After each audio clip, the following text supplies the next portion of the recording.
So hello friends, I welcome you all to my channel physics with Basat. आज हम लोग कुछ न्यूमेरिकल सॉल्व करेंगे on Newton's laws of motion. और आज का न्यूमेरिकल बहुत ही इंटरेस्टिंग है और इम्पोर्टेंट भी है, based on your JEE Main and JEE advance preparation.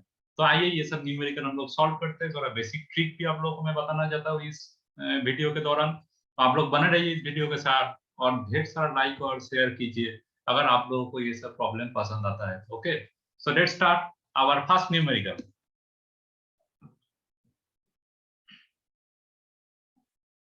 तो ये देखिए, पहला न्यूमेरिकल में पूछा गया है कि a bullet of mass 20 gram has an initial speed of 1 meter per second just before it starts penetrating a mud wall of thickness 20 centimeter. ठीक है, so if the wall offers a mean resistance of 2.5 × 10⁻² Newton, the speed of the bullet after emerging from the other side of the wall is close to। और ये 2009 JEE main का सवाल है दोस्तों। आइए हम लोग इसको सॉल्व करने की कोशिश करते हैं। तो ये प्रॉब्लम में देखिए, एक बुलेट जब एक वॉल के अंदर स्ट्राइक करता है तो उसके अंदर क्या होगा, इसके अंदर एक रेजिस्टेंस फोर्स क्रिएट होगा। मतलब this force is a resisting force, है ना। 2.5 न्यूटन 2.5 न्यूटन का जो फोर्स है रेजिस्टिव फोर्स है। देयरफॉर द रिटार्डेशन हम लोग बोल सकते हैं, या फिर the acceleration, the retardation produced is given by a equal to force upon mass. ठीक है, तो फोर्स कितना दिया है दोस्तों, 2.5 × 10⁻², 2.5 × 10⁻², डिवाइड बाय इसका मास ऑफ द बुलेट इज 20 ग्राम, मतलब 20 डिवाइड बाय 100,000। इसको आप लोग अगर सॉल्व करेंगे तो इसका आंसर आ जाएगा आपके पास 5/4 मीटर पर सेकेंड स्क्वायर। तो ये क्या है दोस्तों, ये है the retardation produced, this is the retardation produced. Now using standard equation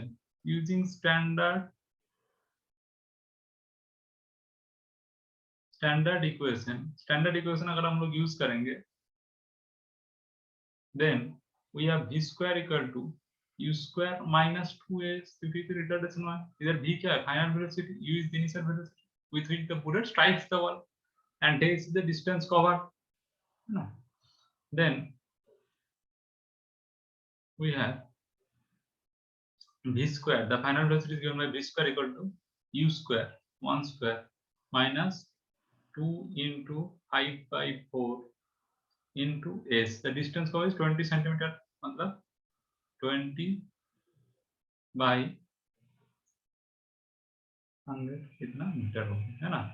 तो इसको हम लोग सॉल्व करेंगे तो क्या आ जाएगा, 1 - 2 ×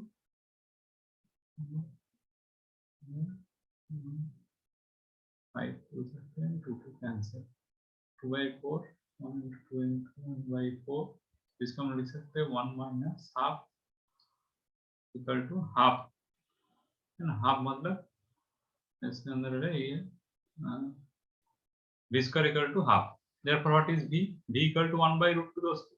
तो 1/√2 का हम लोग कैसे सॉल्व करेंगे, ऑप्शन में देखिए 0.3 0.4 0.1 0.7 इस तरीके से दिया है। तो 1/√2 मींस दोनों न्यूमरेटर डिनोमिनेटर दोनों का √2 से मल्टीप्लाई कर दीजिए।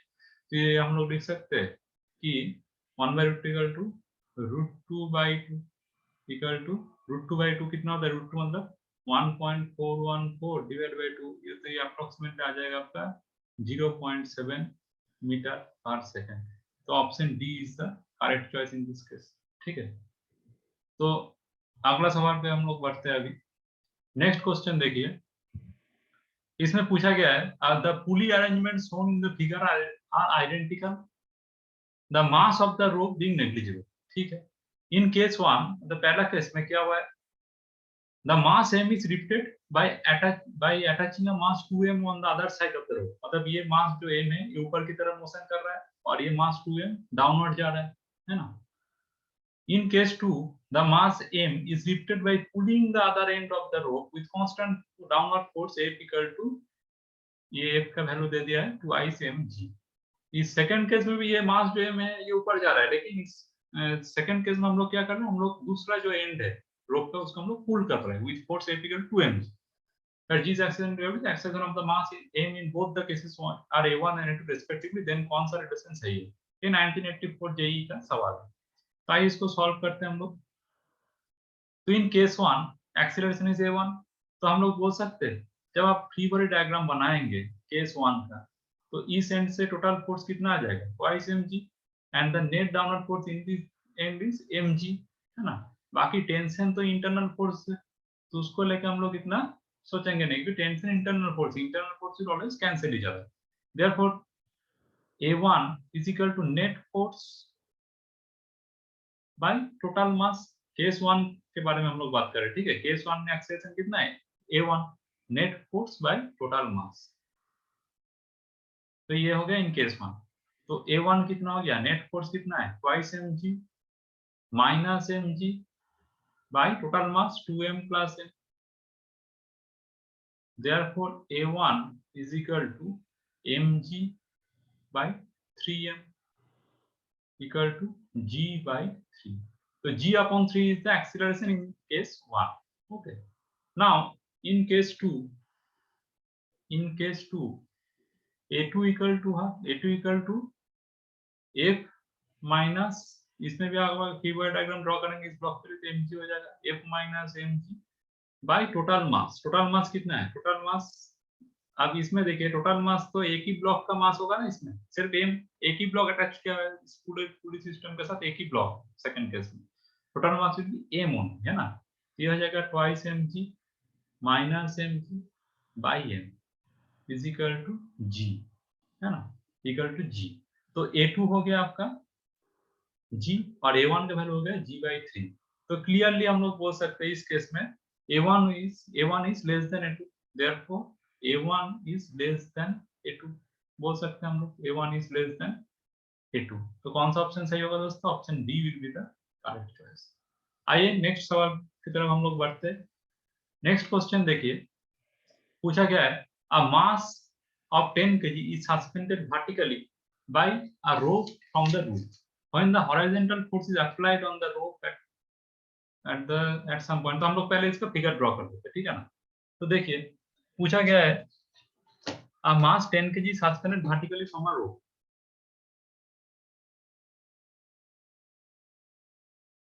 The rope is deviated at 45 degree, ठीक है। तो ये अगर वर्टिकल है, ये मान लीजिए वर्टिकल पोजीशन है, तो रोप तो कुछ डेविएट किया हुआ है, ऐसे डेविएट किया हुआ है ना। ये एंगल कितना है? क्वेश्चन में दिया है 45 डिग्री, ठीक है। और ये है हमारा मास m, जिसका मास है 10 kg। rope when the horizontal force is applied on the rope at some point, the rope is deviated at angle 40 degree। horizontal force कितना अप्लाई किया हम लोगों ने? F, ठीक है। अब बोला गया ये मास जो है ये इस पोजीशन पे इक्विलिब्रियम मेंटेन किया है अपना, तो the magnitude of the force कितना होगा ये हम लोग को निकालना है। तो कुछ नहीं, हम लोग को क्या करना है, मास m का फ्री बॉडी डायग्राम ड्रॉ कर देना है। जैसे ही इस तरीके का कोई भी क्वेश्चन आएगा न्यूटन लॉ ऑफ मोशन में, खास करके अगर न्यूटन लॉ ऑफ मोशन में कोई भी सवाल पूछा गया है, तो उसमें से आप लोग कोशिश कीजिए कि फ्री बॉडी डायग्राम ड्रॉ करने का, उस मास का फ्री बॉडी डायग्राम ड्रॉ कीजिए। तो हम लोग अगर FBD ड्रॉ करेंगे, free body diagram, then the weight mg will act downward। आप बोलिए इस रोप में या फिर स्ट्रिंग बोल दीजिए इसको, इसमें क्या फोर्स एक्ट करेगा? टेंशन एक्ट करेगा, टेंशन, है ना। तो ये टेंशन हो गया, tension is a vector quantity, tensile force. इसको भी हम लोग दोनों कंपोनेंट में रिजॉल्व कर सकते हैं, एक वर्टिकली और एक हॉरिजॉन्टली, दोनों कंपोनेंट में हम लोग इसको रिजॉल्व कर सकते हैं। वर्टिकल कंपोनेंट कितना हो जाएगा? अगर ये 40 है तो ये भी 45 डिग्री हो जाएगा। तो vertical component will become t cos 45 degree and the horizontal component will become t sin 45 degree, sin 45 degree। Therefore, since the mass is in equilibrium, तो हम लोग क्या बोल सकते हैं इसमें? वर्टिकली जो y एक्सिस के अलोंग जितना भी फोर्स है वो भी अपने आप में बैलेंस करेगा, और x एक्सिस के अलोंग जितना भी फोर्स है वो भी बैलेंस करेगा एक दूसरे के साथ। Therefore, t cos 45 degree will be equal to mg। ये पहला इक्वेशन हो जाएगा, t cos 45 degree equal to mg, है ना। तो इस इक्वेशन से हम लोग, ये पहला इक्वेशन, और दूसरा इक्वेशन क्या हो जाएगा? t sin 45 degree equal to f, ये हो जाएगा सेकंड इक्वेशन। ठीक है, तो देखिए अब we have therefore dividing equation 2 with equation 1 हम लोग क्या लिख सकते हैं, sin 45 degree by cos 45 degree will be equal to f by mg, therefore f by mg will be equal to tan 45 degree, tan 45 degree का value कितना है 1 है। ठीक है, therefore f is equal to mg is equal to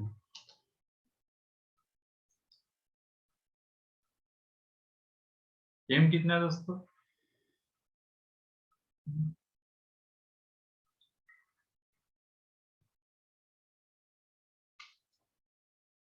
m is 10 kg into g is 10 equal to 100 Newton. तो कौन सा option सही होगा, ऑप्शन सी में देखिए 100 न्यूटन दिया है, तो option C is the correct choice in this case. ठीक है, चलिए दोस्तों हम लोग आगे बढ़ते हैं, इसी तरीके से प्रॉब्लम को सॉल्व करना है। अब इसमें देखिए ये 2001 जेईई का क्वेश्चन है, the pulley system and string shown in the figure are smooth and negligible mass, for the system to remain in equilibrium find the angle theta. ये पूरा का पूरा सिस्टम क्या इक्विलिब्रियम में है, मैं बार बार बोल रहा हूँ इक्विलिब्रियम में रहने का मतलब है total force along the axis, along y axis or along x axis is always 0। ठीक है, तो पहले क्या करना होगा, फोर्स का फ्री बॉडी डायग्राम ड्रॉ कीजिए। इस सिस्टम को देखिए, पुली सिस्टम है, इसमें से हम लोग बोल सकते हैं कि मैं एक प्रिलिमिनरी आइडिया देने का कोशिश करता हूं आप लोगों को। ये जो एंड में m मास अटैच किया है, इसका नीचे mg करके फोर्स एक्ट होगा इसके नीचे। इस मास के लिए भी टोटल फोर्स कितना एक्ट होगा, डाउनवर्ड √2mg। अच्छा, ये जो एंड में और एक मास m है, इसके लिए टोटल फोर्स mg। अब स्ट्रिंग में आ जाइए दोस्तों, स्ट्रिंग में कौन सा फोर्स है, टेंशन, इधर टेंशन होगा T, ये एक ही स्ट्रिंग है ना, तो टेंशन भी सेम ही होगा, एक स्ट्रिंग में टेंशन सेम होता है, इधर भी टेंशन लगेगा T, इधर भी टेंशन होगा T, इधर भी टेंशन होगा T। तो हम लोग ब्लॉक्स का फ्री बॉडी डायग्राम ड्रॉ कर रहे हैं। ठीक है, we are interested in showing the free body diagram और the number of forces acting on the blocks only, इसीलिए ब्लॉक के हिसाब से टेंशन का आता ऐड कर रहे हैं और हम लोगों ने शो किया। तो अब आ जाइए, therefore for the end masses we have, and mass कौन सा है, m करके जितना ही मास है, ये एंड मासेस के लिए हम लोग बोल सकते हैं T is equal to mg, ये एक इक्वेशन बन गया, T equal to mg, therefore T का वैल्यू निकाल के आ जाएगा आपके पास mg आ गया। ठीक है ना, T इक्वल टू mg ये आ गया। अब देखिए इसको मैं इरेज कर देता हूँ, T equal to mg equation 1 है। ओके, अब देखिए for the mass √2m के लिए आप कीवर्ड डायग्राम ड्रॉ कीजिए। देखिए √2m तो कुछ इस तरीके से, यह है √2m, तो नीचे की तरफ है √2mg। अच्छा, इसमें टेंशन ऐड कर रहा है T, ये एंगल है थीटा। अब इधर और एक टेंशन है T, है ना, तो इस टेंशन को रिजॉल्व कीजिए, तो इस डायरेक्शन में कितना आएगा, इसको T cos थीटा, और इस टेंशन को भी रिजॉल्व करेंगे तो y एक्सिस में आ जाएगा T cos थीटा, और x एक्सिस में दोनों तो कैंसिल आउट हो जाएगा, T sin थीटा इधर आ जाएगा, इसके लिए भी T sin थीटा इधर, तो हॉरिजॉन्टल डायरेक्शन में तो T sin theta will cancel each other, है ना। Total force vertically upward is 2T cos theta, therefore हम लोग लिख सकते हैं 2T cos theta is equal to √2mg, है ना। अब T का वैल्यू कितना है, mg है, from equation 1 we have T equal to mg, तो 2 into mg into cos theta is equal to √2mg। ठीक है ना, तो mg देखिए कैंसिल हो जाएगा, देयरफॉर cos थीटा फाइनली आपके पास कितना आ गया, cos theta equal to √2/2 equal to 1/√2, therefore theta will be equal to 45 degree. Theta 45 degree आ गया दोस्तों। अब कौन सा ऑप्शन में थीटा 45 डिग्री है, सी ऑप्शन में देखिए थीटा इज 45 डिग्री। तो ये सवाल सॉल्व कर लिया हम लोगों ने। अब नेक्स्ट सवाल की तरफ बढ़ते हैं। देखिए, a string of negligible mass going over a clamped pulley of mass m supports a block of mass capital। तो ये क्लैम्प पुली है जिसका खुद का मास है स्मॉल है, और एक ब्लॉक है कैपिटल एम जो इसके साथ अटैच किया हुआ है। The force on the pulley by the clamp is given bye, चारों ऑप्शन है, चारों में से कौन सा ठीक है ये आपको बोलना है, और ये 2001 जेई का सवाल है। तो चलिए दोस्तों आगे बढ़ते इसको सॉल्व करने का कोशिश करते हैं। तो इसमें भी आप देखिए, ये जो मास है इसका खुद का वेट डाउनवर्ड एक्ट करेगा कैपिटल एम। अब पुली का भी खुद का मास है तो पुली का वेट भी डाउनवर्ड डायरेक्शन में एक्ट करेगा स्मॉल एम जी। और अगर आप टेंशन देखेंगे, टेंशन का डायरेक्शन देखिए, for this mass M, pulley of mass M, इसके लिए टेंशन एक्ट करेगा इधर टी। अच्छा, और आप लोग बोलेंगे आप स्मॉल एम और कैपिटल एम के बीच में जो स्ट्रिंग है उसमें भी टेंशन ऐड करना चाहिए, बिल्कुल ऐड करेगा, लेकिन इसमें से दोनों टेंशन एक दूसरे को कैंसिल आउट कर देगा, क्योंकि इधर भी टी ऐड कर रहा है, इधर भी टी ऐड कर रहा है। तो हम लोग के पास नेट फोर्स कितना आ गया। अब हम लोग के पास नेट फोर्स का डायग्राम देखिए, नेट फोर्सेस कितना है, एक फोर्स इधर ऐड कर रहा है T, and total force downward direction में कितना ऐड कर रहा है कैपिटल एम जी प्लस स्मॉल एम जी। देखिए तो डाउनवर्ड वर्टिकल वाई एक्सिस में कितना फोर्स है, एम कैपिटल एम जी प्लस स्मॉल एम जी। इसको हम लोग लिख सकते हैं capital M plus small m into g, और इस डायरेक्शन में फोर्स है टी। तो इसका एक रिजल्टेंट फोर्स आएगा दोस्त, रिजल्टेंट फोर्स कितना हो, रिजल्टेंट फोर्स आर हो जाएगा इस डायरेक्शन में आर। तो रिजल्टेंट फोर्स का वैल्यू भी हम लोग लिख सकते हैं, therefore resultant force R, resultant force equal to R is equal to root over, ये 90 डिग्रीज में है, दोनों फोर्स एक दूसरे के साथ 90 डिग्रीज में, ये टेंशन और ये कैपिटल प्लस स्मॉल एम, तो resultant force will be T square plus capital M plus small M square ji square. देखिए ये आ जाएगा रिजल्टेंट फोर्स आप लोगों के पास। इसमें से देखिए अब टेंशन फॉर द मास, अब for the mass capital M, mass capital M के लिए हम लोग बोल सकते हैं कि ये मास कैपिटल एम के बारे में आप जब फ्री बॉडी डायग्राम बनाएंगे तो mg will act downward and tension T will act upward, therefore T will be equal to capital M into G, tension will be equal to capital M into G। तो tension अगर capital M g है तो इसको दोस्तों हम लिख सकते हैं root over capital M square जी square plus capital M plus small m whole square जी स्क्वायर। आप देखिए ये आंसर बहुत ही आसान सा आंसर आ गया इसमें। तो आप लोग क्या करेंगे, इसको थोड़ा सॉल्व कीजिए।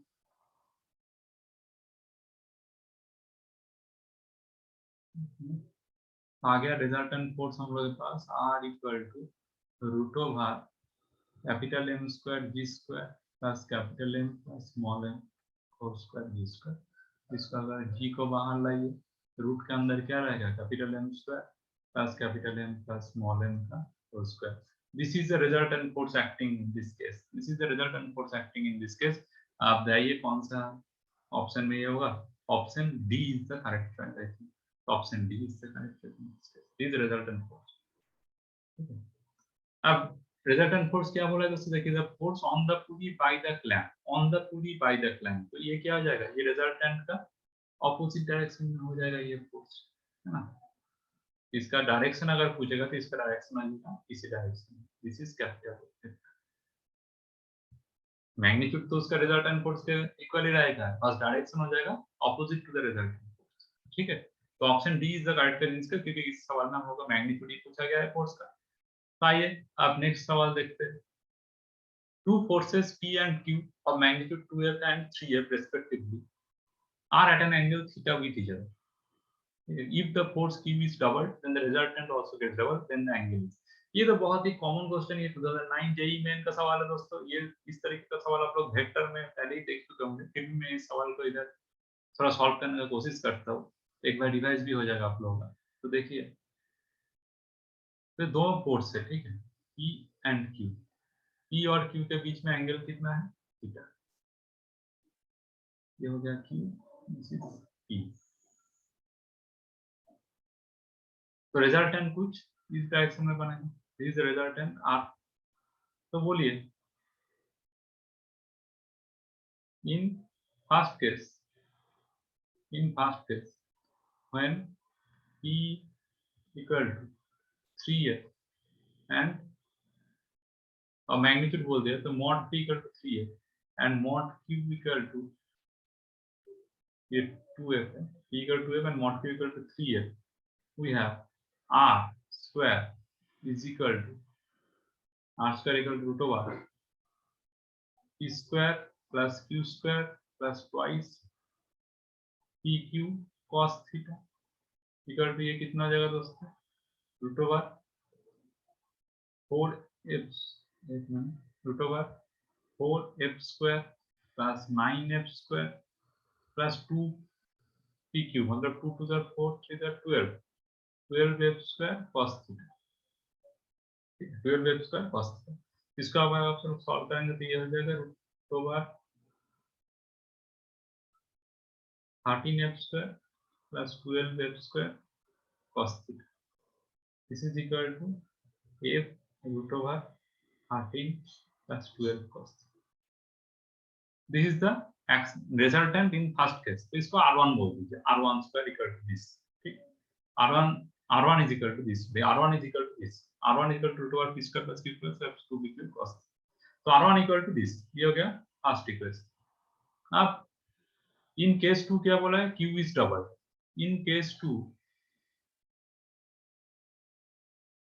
Q is double, तो Q अगर डबल हो जाएगा, therefore Q will finally become 2 into 3f is equal to 6f और P तो unchanged है, P equal to 2f, so therefore resultant R2 is equal to root over P square plus Q square plus twice PQ cos theta, angle तो same ही है, तो इसको हम लोग लिख सकते root over 4f square plus Q square 6f 36f square plus 2 to the 4 6 24 f square cos theta. This is equal to root over 40 f square plus 24 f square cos theta. तो ये finally हो जाएगा f root over 40 plus 24 cos theta, ठीक है दोस्तों, 24 cos theta। तो ये हो गया 8, ठीक है। तो अब the angle, we have to find out the angle between these, the resultant also gets double। Now since R2 equal to twice R1, इसको पुट कर दीजिए दोस्तों, R2 equal to twice R1 हो जाएगा।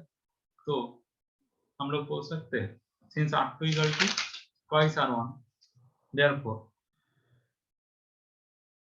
since R2 equal to twice R1, therefore R2 by R1 is equal to 2. This implies that root over 40 f तो cancel हो जाएगा ना, root over 40 plus 24 cos theta by root over 13 plus 12 cos theta, that is equal to 2। तो दोनों तरफ square कर दीजिए तो 40 plus 24 cos theta by 13 plus 12 cos theta is equal to 4। therefore finally cos theta अगर सॉल्व करेंगे तो आ जाएगा -1/2। अब cos theta minus हाफ मतलब theta equal to 120 डिग्री होगा, cos theta minus हाफ मतलब theta equal to 120 डिग्री। तो कौन सा ऑप्शन सही है दोस्तों, option D is the correct है, 120।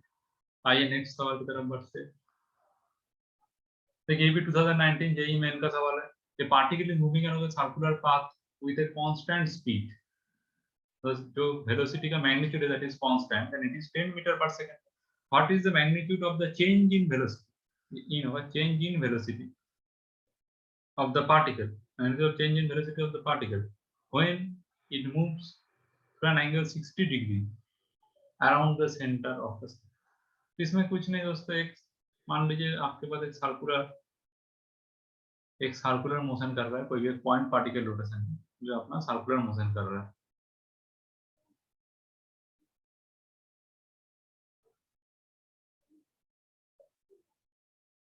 ठीक है, तो ये मान लीजिए इनिशियल पोजीशन में इसका वेलोसिटी वेक्टर था v1 वेक्टर, और जब 60 डिग्री चला गया था velocity vector is v2 vector.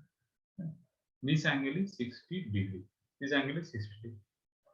तो दोस्तों हम लोग बोल सकते हैं इसको अगर हम लोग ड्रॉ करेंगे from the vector diagram, from vector diagram we have, मान लीजिए ये अगर आपका v1 वेक्टर, ये v1 वेक्टर है and it is v2 vector, this angle is 60 degree between them. तो चेंज इन वेलोसिटी कितना आ जाएगा? Change in velocity, change in velocity is given by delta v vector equal to v2 vector minus v1 vector. So v2 minus v1 of the vector subtraction is addition of one vector with the negative of another.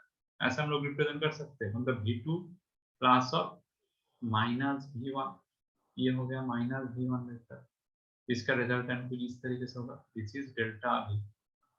तो delta v क्या हो जाएगा दोस्तों? Magnitude चाहिए हम लोग को. Delta v कितना हो जाएगा? और ये एंगल कितना होगा? v2 और माइनस v1 के बीच में एंगल कितना है? 120 डिग्री. देयरफॉर अगर v2 और v1 के बीच में एंगल माइनस 120 डिग्री है, देयरफॉर डेल्टा v का जो एक्सप्रेशन होगा we have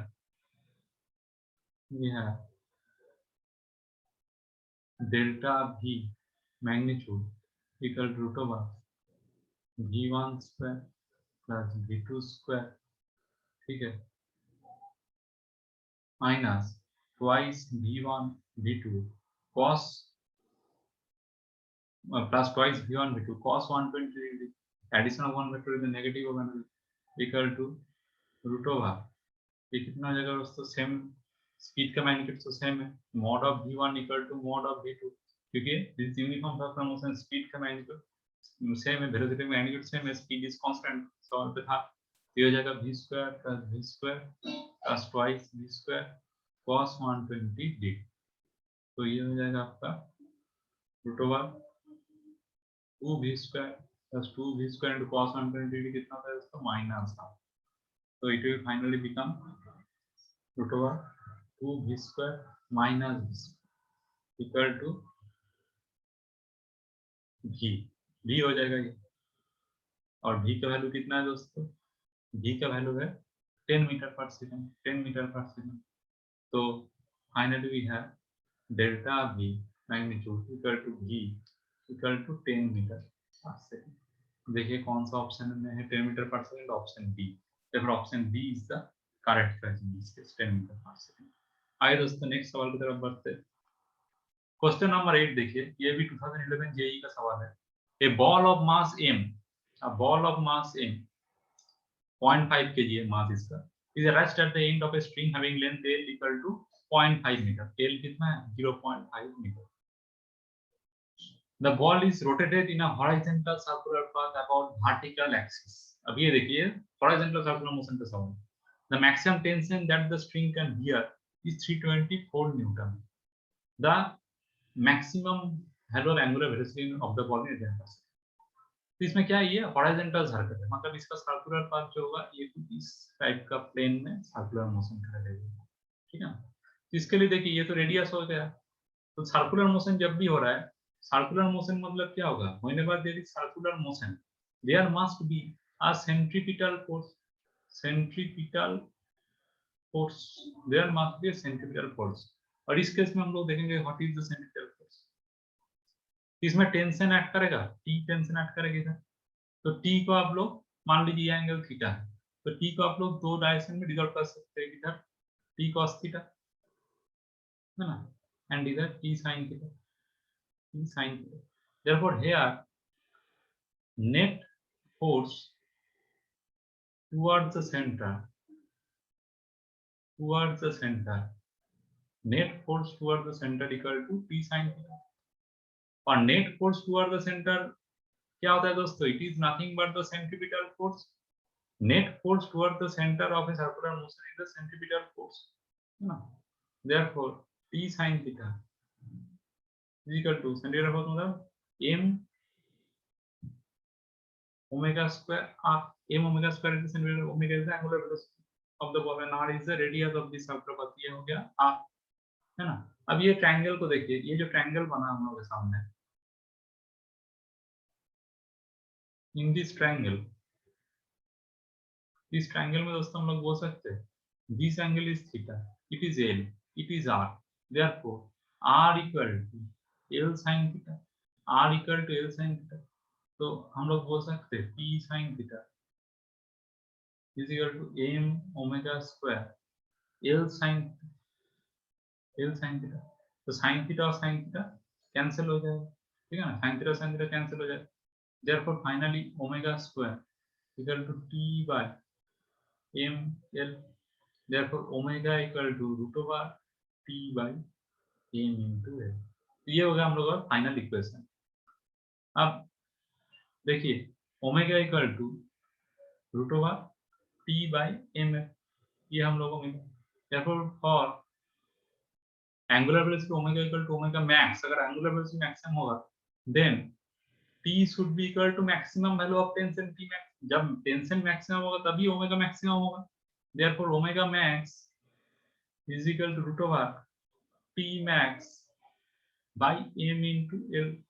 अब देखिए t max मैक्सिमम टेंशन कितना बोला है, the maximum tension that the spring can bear is 324 Newton. बस अब ये सवाल बहुत जल्दी सॉल्व हो जाएगा। तो ये हो गया 324 बाय m, m कितना है, m is 0.5 kg and l is 0.5 metre, 0.5 into 0.5। तो आप अगर फाइनली इसको आप लोग सॉल्व करेंगे, फाइनली इसको अगर आप सॉल्व करेंगे तो ये आ जाएगा रूट ओवर 324 इंटू ये 0.25 आ जाएगा, 0.25 मतलब इसका अगर बाई 100 करेंगे तो इंटू 4 आ जाएगा। It is equal to root over 324 into 4 मतलब 18 इंटू 8, 18 इंटू 18 इंटू 2 इंटू 2 हो जाएगा। Answer will be 2 into 18 equal to 36 radian per second। तो omega will be equal to 36 radian per second, omega will be equal to 30 radian per second. अब देखिए कौन सा option, तो 36, option D, option D is the correct choice in this case. अब next सवाल की तरफ बढ़ते हैं। A particle is moving in a circular path of radius a under the action of an attractive potential E equal to minus 2k by 2 r square। its total energy कितना है, ठीक है। तो attractive potential energy कितना है, E equal to minus k by 2 r square। therefore हम लोग बोल सकते हैं द, ये होगा attractive potential energy दोस्तों, ठीक है ना, ये attractive potential energy, it is attractive potential energy। therefore the force responsible, ये कंजर्वेटिव फोर्स है एक्चुअली दोस्तों, ये कंजर्वेटिव फोर्स का सवाल है। The force responsible is F r is equal to minus d d, ठीक। तो ये हो जाएगा F r equal to minus d d r of minus d d r of k by 2 r square will be equal to plus k by a cube, k by r cube हो जाएगा। therefore we have radius ए बोल दिया, therefore r equal to a in circular path, अगर circular path में ये motion हो रहा है, therefore a will be equal to k by a cube, f equal to k by a cube। तो this wave is nothing but the, अगर circular path में कोई बॉडी मोशन कर रहा है, अगर पॉइंट पार्टिकल रोटेशन हो रहा है सर्कुलर पाथ में, तो हम लोग जानते हैं the net force is the centripetal force, net force is the centripetal force because it is also the radial force, ये भी radial force ही है, और along the radius कौन सा force एक्ट करता है, centripetal force एक्ट करता है। तो therefore we have the centripetal force equal to F equal to k by a cube, therefore m v square by a equal to k by a cube, m v square by a equal to k by a cube। therefore m v square कितना जाएगा दोस्तों, m v square equal to k by a square। now kinetic energy, kinetic energy is K E equal to half mv square equal to k by twice square k by twice square. तो kinetic energy आएगा k by twice square. Potential energy हम लोग के पास दिया हुआ था, potential energy was u equal to minus k by or the radius r equal to a minus k by twice square. So therefore total energy E equal to u plus k kinetic energy equal to minus k by twice square plus k by twice square। तो ये हो गया 0। इसीलिए दोस्तों मैं पहले ही बोल रहा था ये कॉन्जर्वेटिव फोर्स फील्ड का सवाल है, जहाँ पे टोटल एनर्जी कितना हो गया 0 हो गया। ठीक है, total energy of the particle is 0। Total energy 0 कौन सा ऑप्शन में?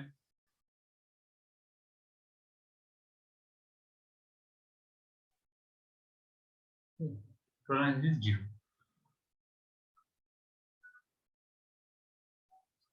नेक्स्ट सवाल देखिए, this system shown in the figure is in equilibrium and at rest. The spring and strings are massless. Now the string is cut.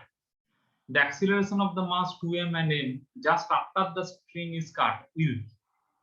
दोस्तों ये वाला सवाल देखिए, तो इसमें आप लोग देखिएगा